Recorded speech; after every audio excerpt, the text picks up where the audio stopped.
So hello students, welcome to NCERT Chemistry. I hope তোমালোকে last session তো যত আমি হেনৰিজ লৰ এটা ইম্পৰ্টেন্ট নিউমেৰিকেল সলভ কৰিছিলো I hope এটো প্ৰেক্টিস কৰিছা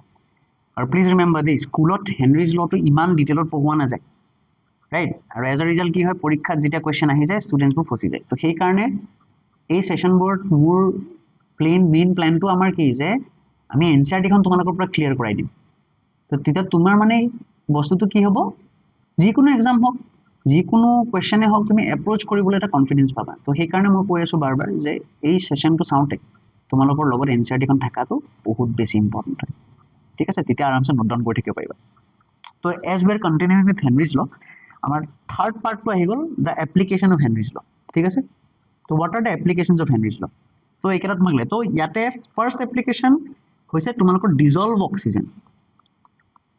dissolve oxygen for aquatic plants and animals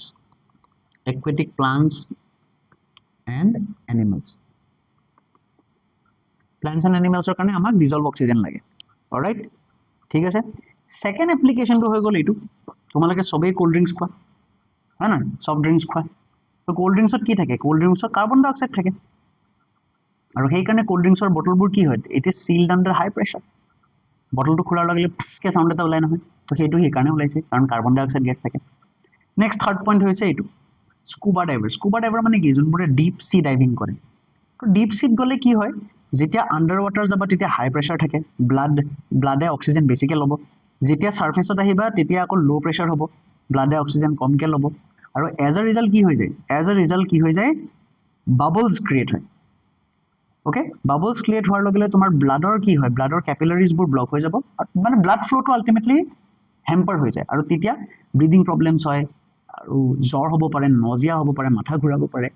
এই কন্ডিশনবোৰক বেঞ্চ বুলি কয় তো ইয়াতে এটা কোৱেশ্চনটো এইটোৱে হৈ গ'ল যে বেঞ্চ কাক কয় আৰু কোনে ফেস কৰে তো মনত ৰাখিবা বেঞ্চ বুলি ক'লে স্কুবা ডাইভাৰ ঠিক আছে বেঞ্চবোৰ এভয়েড কৰিবৰ কাৰণে কি কৰে চোৱা বেঞ্চ এভয়েড কৰিবৰ কাৰণে এই যে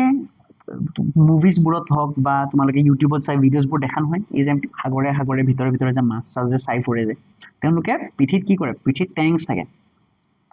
থাকে এয়াৰৰ টেংক থাকে আৰু সেই এয়াৰত কি থাকে the air is diluted with helium তাৰমানে এই যোনটো মিক্সচাৰটো আছে this mixture helps to maintain the air pressure simple কথা helps to maintain the air pressure air প্ৰেছাৰটো মেইনটেইন কৰিবলৈ হেল্প কৰে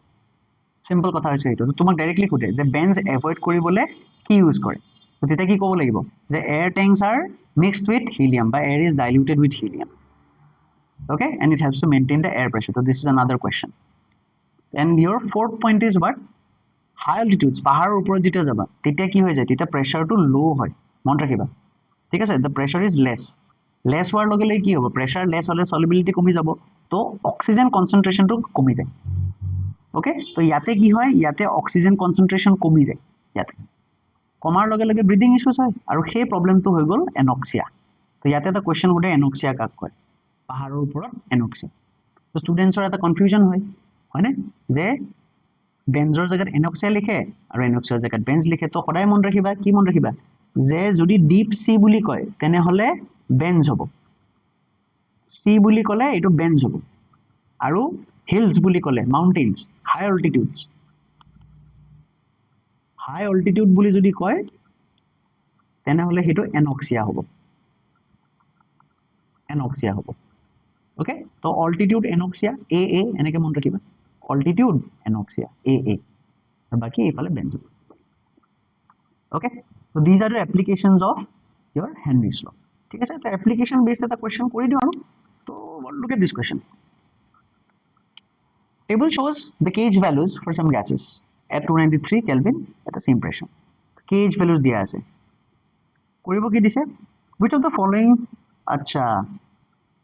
decreasing order of solubility কৈছে decreasing order of solubility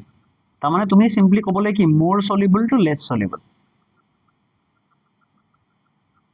more soluble ৰ পৰা তুমি সিম্পলি ক'ব লাগে less soluble লৈকে ক'ব লাগে সিম্পল কথা হৈছে এইটো হয়নে আচ্ছা তো এটা ইমিডিয়েটলি তুমি ভাবা যে kh আৰু solubility কি ৰিলেশন হয় kh আৰু solubility কি ৰিলেশন হয় এটা আমি কৰিছো হয়নে কৰিছো আমি তো look at this one KH যদি বাড়ে সলিবিলিটি কমে সিম্পল KH যদি বাড়ে সলিবিলিটি কমে তো কি হবে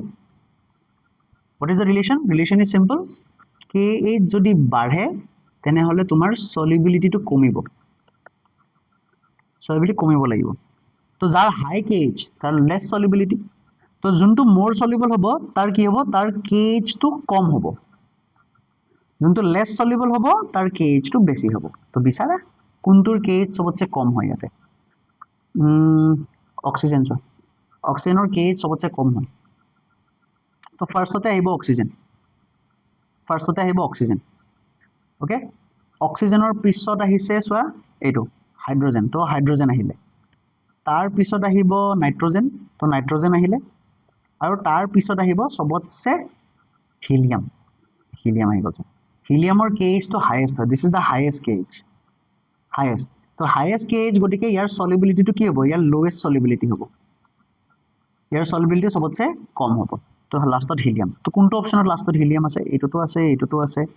অক্সিজেন এইটো কত option D is the correct option D আনসারটো কি হ'ব আনসারটো হ'ব option D oxygen hydrogen nitrogen helium এইটো right so I hope তোমালোকে application বুজি পালা right so that's all for Henry's law এইখিনি যদি তোমালোকে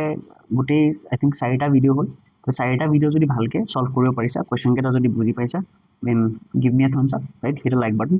and yeah